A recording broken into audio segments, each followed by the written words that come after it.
Bonjour.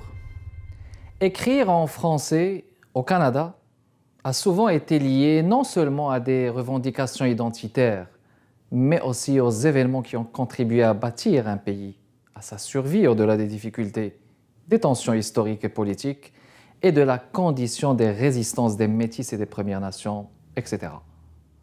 Le cas est judicieux de la littérature d'expression française dans l'Ouest canadien, né vers la fin des années 1730 dans la lignée de certains auteurs, dont les manifestations ayant souvent eu pour cadre le Manitoba. On cite Louis-Arthur Prudhomme, Annette Saint-Pierre ou encore Romarin Heidenreich, correspondant au cahier franco-canadien de l'Ouest. Nous avons le plaisir d'accueillir aujourd'hui Ismène Toussaint, auteure, docteur en littérature, chroniqueuse et historienne. Elle est à la source de multiples ouvrages tels que, entre autres, Les chemins secrets de Gabriel Roy, Les chemins retrouvés de Gabriel Roy et la littérature de l'Ouest canadien, 3 siècles d'écriture, et qui lui a valu le prix André Laurendeau. Ici Kamal Benkiran, bienvenue chez Art et Lettres.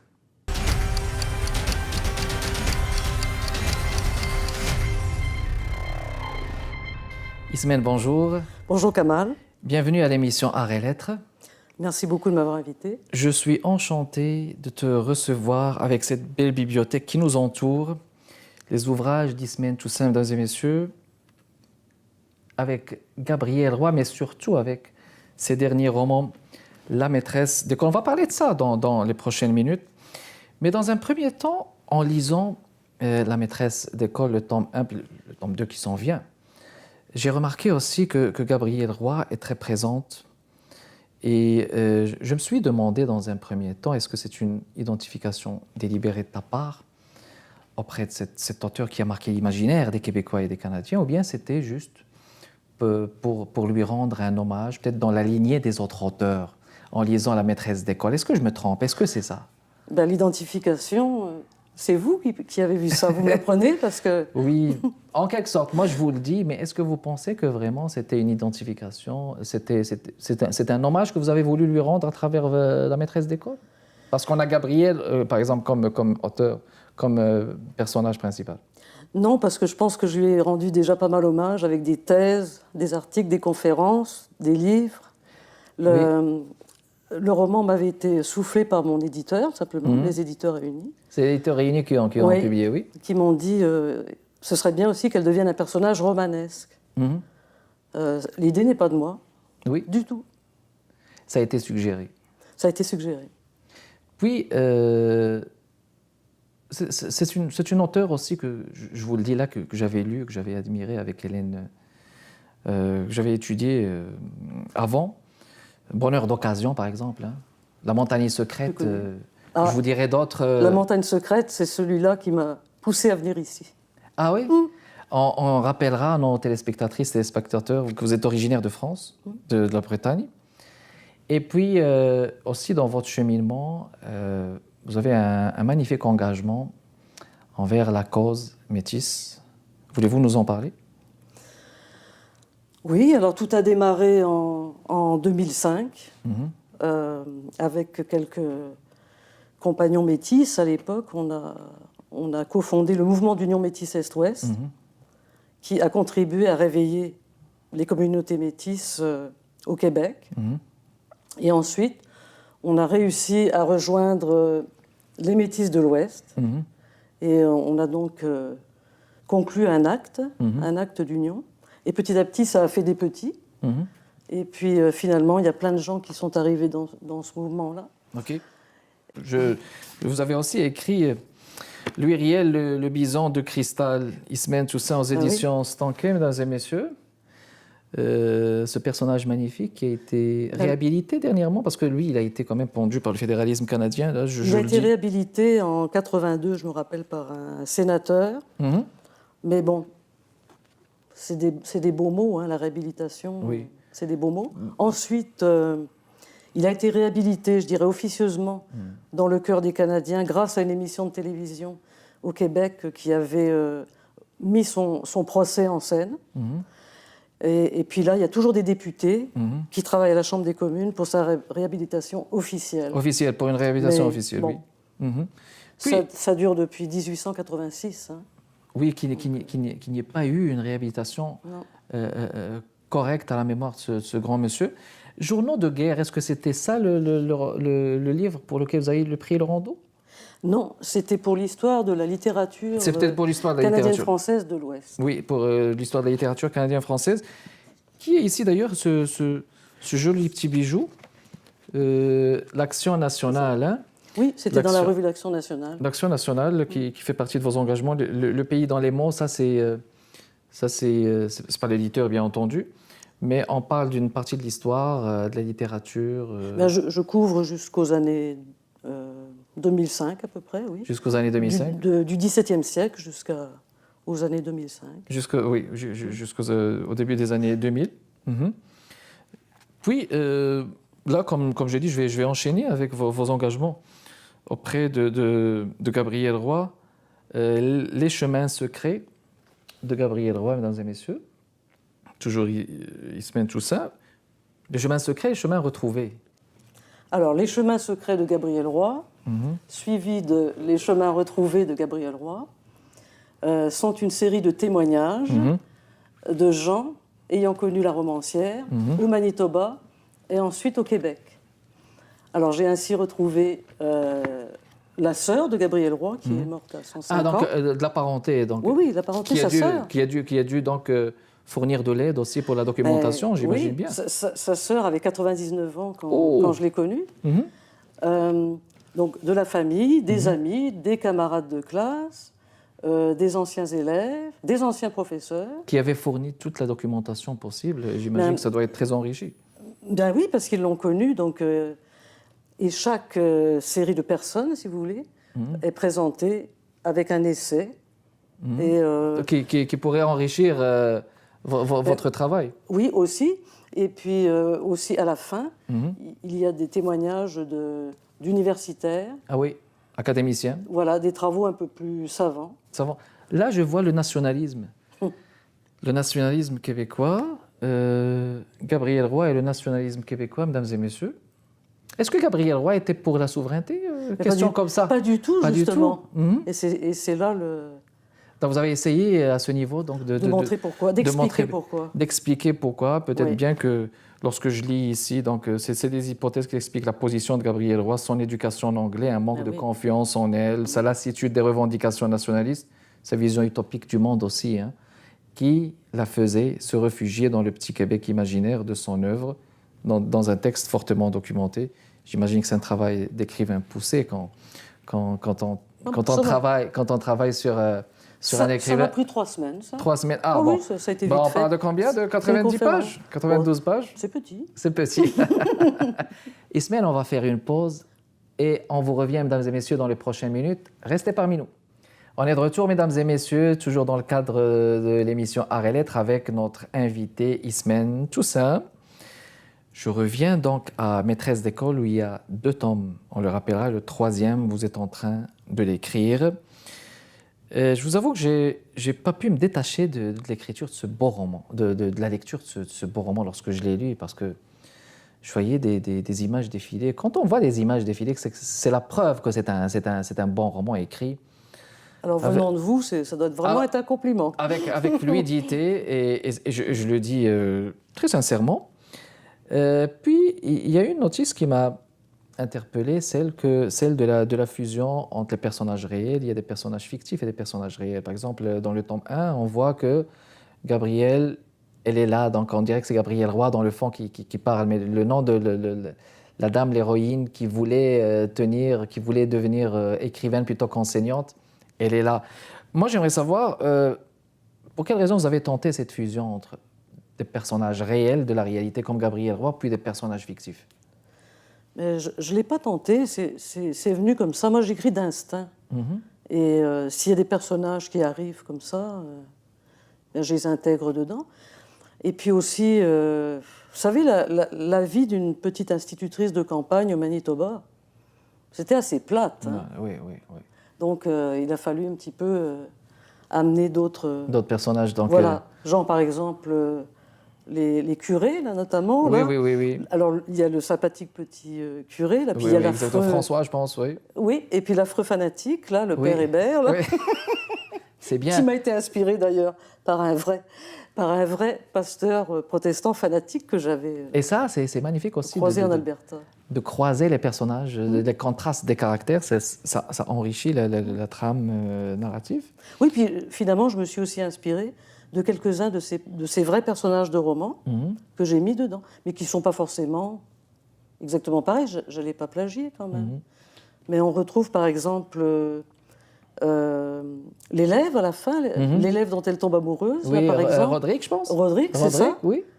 Eh bien, c'est le personnage de comment s'appelle ce recueil de nouvelles, voilà, que je me rappelle déjà plus. Bon, c'est un personnage quand même de qui la va truite être... dans l'eau oui, glacée. De la truite, voilà. De la truite dans l'eau glacée. De la truite dans l'eau glacée. C'est ça. Mais Roderick, là, il va être au centre et dans le fond du roman parce qu'on ne sait pas finalement, Gabrielle, elle est amoureuse de qui? Est-ce que vraiment de Frappier, de Jean Frappier, ou bien de Roderick? Parce que... Ben, on sent quand même de quel côté elle pense. Mais je pense que vous préparez le top 3 dans les règles de l'art, ça s'en vient. Ça passe en 1928, hein? Il y a une petite touche historique. Oh ben oui, oui. Disons que je n'ai pas la prétention de faire du roman historique, là. C'est un roman d'époque. C'est un roman d'époque, oui. Oui, avec l'ambiance. Bon, évidemment, je ne fais pas d'anachronisme et tout ça. Hein. Je me base quand même sur une certaine réalité. Mais c'est surtout un roman d'atmosphère. Un roman d'atmosphère. Mais ce que j'ai trouvé intéressant, Ismène, c'est que vous parlez de la vocation d'écrivain, cette vocation qui n'a toujours pas été respectée comme il faut, parce qu'au début, c'est un conseil de famille. Hein. Les sœurs là, qui se réunissent avec Gabrielle, hein, voyez-vous. Ça c'est vrai. Hein. Oui, et ça c'est vrai jusqu'à date, c'est-à-dire que même à l'époque, en 1928, la vocation d'écrivain n'est pas respectée, mais voyons. Ah ben absolument pas. Ben, jusqu'à date, et puis on a toujours... Vous trouvez qu'elle est encore respectée aujourd'hui? Non. Il y a certains pays, peut-être on pourrait en débattre longtemps, peut-être où il y a des réglementations beaucoup plus poussées. Il y a des choses qui se font aussi au Canada, mais j'ai trouvé que le réalisme est pas mal fascinant tout de même, que vous avez tenté aussi de mettre. Je ne sais pas... J'apprécierais peut-être qu'on puisse présenter à nos téléspectateurs et téléspectatrices une lecture de notre auteur invité, mesdames et messieurs. Si vous le voulez bien, nous avons le tome 2 ici. Voulez-vous nous faire une lecture, s'il vous plaît? Alors, je vais dévoiler un petit peu de l'histoire, tant pis. Hein. Ouf, bon, un petit extrait, juste pour la touche. On se doute de ce qu'il va se passer de toute manière. Bon, Jean part, il laisse le champ libre il laisse le champ libre, exactement, à Roderick. Oui. Donc, ils vont avoir un flirt, disons. Oui. Et le jeune homme, pour des raisons que je ne vais pas dévoiler, part lui aussi. Il quitte les plaines. Lui aussi. Lui aussi. Elle va être seule, elle va rester seule. Elle se retrouve seule et elle est désespérée. Première déception amoureuse de sa vie. Et je vais vous lire un petit extrait de la Oui, bien sûr, je vous en prie. De la déception. Je vous en prie.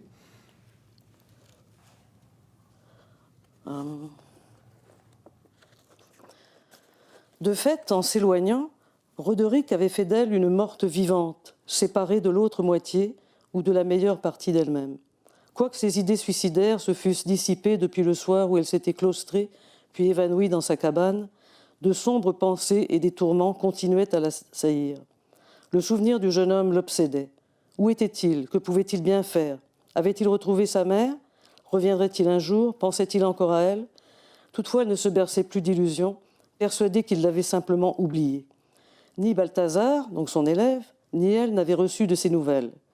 Exhalant alors le trop-plein de sa misère, elle l'appelait à grands cris dans la plaine, peut-être dans l'espoir que le vent porterait ses lamentations jusqu'à lui, tout là-bas dans la grande ville, ou plus loin encore, à l'autre bout de cette province sans mesure. Elle en arrivait même à se demander si elle n'était pas victime d'une quelconque malédiction ou le jouet d'une fatalité pernicieuse. Jean Frappier, ayant quitté le village à cause d'elle, était-ce aussi par sa faute si Roderick s'était envolé? Était-elle condamnée à faire fuir tous ses soupirants? Leur portait-elle malheur? Était-elle donc destinée à mener une vie solitaire et sans amour? Allait-elle rester ainsi à pleurer indéfiniment son bien-aimé disparu? À certains moments, son cœur lui pesait comme une pierre. où la souffrance avait pris racine en y creusant un gros trou. À d'autres, elle se figurait que Roderick l'avait emporté dans sa fugue, ou, plus étrangement, qu'il gisait sous la glace fissurée d'une des flaques ou des mares gelées qu'elle contemplait avec accablement tout au long de sa route. Au bord de la folie, elle finissait par s'imaginer que le haut ciel muet, les terres livides et taciturnes, et le vent qui tordait les arbres, comme des flammes noires dans la blancheur désertique de la plaine, l'encerclaient de toutes parts. Elle était devenue la prisonnière d'un monde hostile, désolé, absurde, presque irréel. Très bien. Parfait. Alors, on va faire une pause, mesdames et messieurs. On vous revient dans les prochaines minutes. De retour, mesdames et messieurs, toujours avec notre invité, Ismène Toussaint. Moi, je vous écoutais lire et je voyais des images qui défilent avec le questionnement aussi. Les hommes sont sensibles au visuel, c'est ce que je vous avais dit. Oui. Mais peut-être qu'il y a aussi des romans qui sont faits pour une adaptation télévisuelle de la télévision. Il y a le tome 3 qui se prépare. Oui. Il y a le thème 3 qui se prépare. Alors là, on lâche un peu Gabriel et on passe à sa sœur aînée, Mariana. Mariana, oui. Que j'ai connue, comme je vous disais tout à l'heure. Ah, vous avez connue, ok, d'accord. Oui, parce qu'elle est morte à 105 ans. Oui.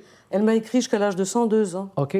Et elle était institutrice, elle aussi, et écrivaine, mais dans l'Ouest. C'était une pionnière aussi, elle a tenu une ferme, tout ça. Elle a vécu l'époque des... Est-ce qu'ils ont vécu au Manitoba, dans le fond? C'était les plaines de... Oui, au Manitoba, oui, toujours. Oui. Mais elle va errer à travers les plaines parce que, comme elle a un caractère très difficile, pour résumer, elle est souvent renvoyée ou souvent elle quitte des postes et elle va devenir une sorte de fantôme errant, comme ça, dans les plaines du Manitoba, d'Alberta. De votre point de vue, Ismène, qu'est-ce qui caractérise la littérature de l'Ouest canadien? C'est quoi la caractéristique la plus spécifique? Peut-être je vais pas. On la caractérise toujours comme une littérature de minorité, évidemment.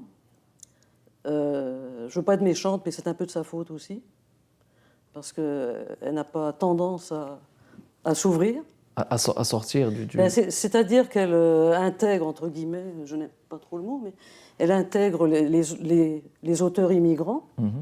Mais en même temps, elle n'est pas ouverte, par exemple, à se faire connaître ici. Oui. Bon, évidemment, il y a des petits stands au Salon du Livre et tout ça, mais il n'y a pas beaucoup d'efforts de fait pour... Il n'y a pas d'effort. Non. Il n'y a pas une tendance de percer pour venir...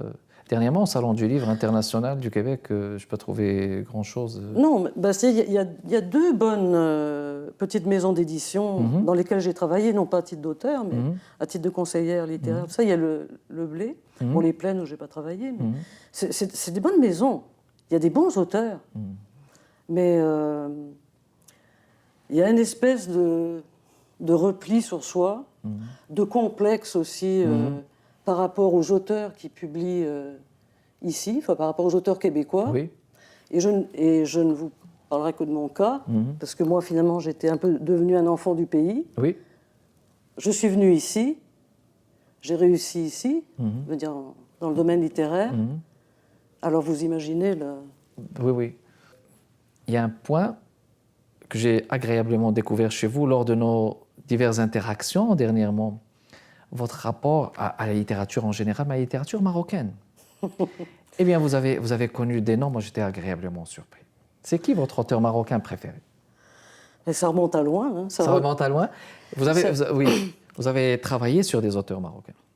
Oui, alors c'était dans les années 80. C'était dans les années, oui. Donc il y avait des littératures optionnelles. Oui. C'était pour avoir des points supplémentaires, oui. Pour la licence et puis la maîtrise de lettres. Oui. Et puis j'ai vu sur la porte d'un prof littérature maghrébine. Bon, je ne connaissais rien. Oui. Alors j'ai pris ce cours-là. C'était divisé en 3, je me rappelle. Il y avait la littérature algérienne qui prenait une très large part. Une grande place avec Assia Djebar la et bien d'autres. La marocaine était un petit peu coincée au milieu, oui. je dirais. Et puis autrement, il y avait un 3e volet qui était intéressant aussi, mais c'était un peu un fourre-tout exotique, je dirais. Oui. C'était la vision des auteurs français. Sur cette littérature, oui. Oui, enfin sur ces pays. Donc vous aviez Loti, vous aviez Claudel, vous aviez Perlbuck aussi. Oui. On s'en est allé jusqu'en Asie, en Turquie. Oui, pour aller découvrir, oui. Bon, Mais c'était très intéressant aussi. Mais vous aimiez Driss Schreiber, vous, hein? Ah oui, le passé simple. Le oui. passé simple, Oui, magnifique. oui, oui. J'aimais Driss Schreiber. Beaucoup le poète Abdelatif Lahabi. Ah oui, lui, c'est le prix Goncourt de la poésie en 2000. C'est ça. En tout cas. C'est ça. J'avais même, je ne sais pas si on peut en parler, mais oui. j'avais même participé je vous avais dit, à la campagne de défense quand il était enfermé. Oui, mais ça, c'était les années de plomb. Bon, on le dit ouvertement. Et il y avait beaucoup de problèmes à l'époque. On n'oubliera pas qu'Abdelatif Lahabi, c'est le fondateur de la revue Souffle. Et il a fait beaucoup pour la poésie et il était emprisonné, mais il a été réhabilité. Et que j'ai eu le plaisir et l'honneur de le rencontrer en 2010. Oui. On est devenus de bons amis. C'est un monsieur très ouvert sur les générations. Certainement. Et les gens qui ont souffert, vous voyez, c'est des mines d'or. Et Abdelatif Lahabi, c'est un modèle pour nous.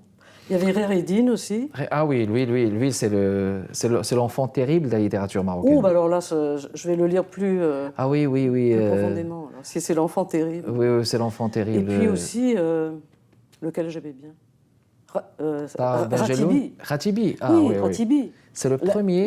La mémoire tatouée. La mémoire tatouée, exactement. Mais il n'est pas si facile que ça. Non, son style, mais lui, il dit que le problème de la langue, c'est une problématique de réception. C'est le lecteur, c'est celui qui reçoit, chez qui le problème de la langue est posé.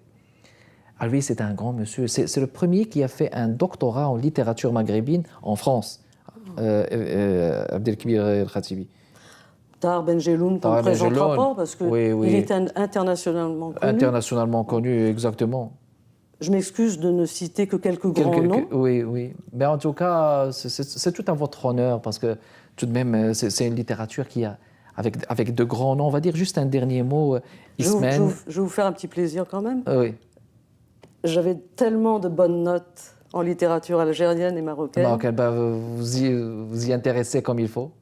J'ai tellement lu dans l'année de ces ouvrages, j'ai été dispensée d'examen. Oh, magnifique. À la fin de l'année. Magnifique. Le prof m'a dit, je te mets 18 ou 19 pour ne pas te mettre 20. Bon, enfin là. Mais c'était un 20, mais c'est juste lui. Ah non, c'était passionnant. C'était un plaisir de vous avoir reçu. Peut-être un dernier mot. Donc là, on parle pour avoir la maîtresse d'école, c'est les éditeurs réunis, on le trouve dans toutes les bibliothèques. Les éditeurs réunis. Dans toutes les, oui. Oui, puis oui, on peut trouver aussi sur les sites de commande de livres. Puis vous avez en librairie, il y en a encore. ismentoussaint.com. Site ismentoussaint.com. Les Métis, ismentoussaint.ca et louisriel.org. Excellent. Merci beaucoup d'avoir répondu présente. C'est moi qui vous remercie de m'avoir invité. Je vous en prie à cette émission. C'était tout le temps qu'on avait pour cette émission, mesdames et messieurs. Merci beaucoup de votre intérêt, de votre fidélité. Kamal Benkiran avec vous. À la prochaine.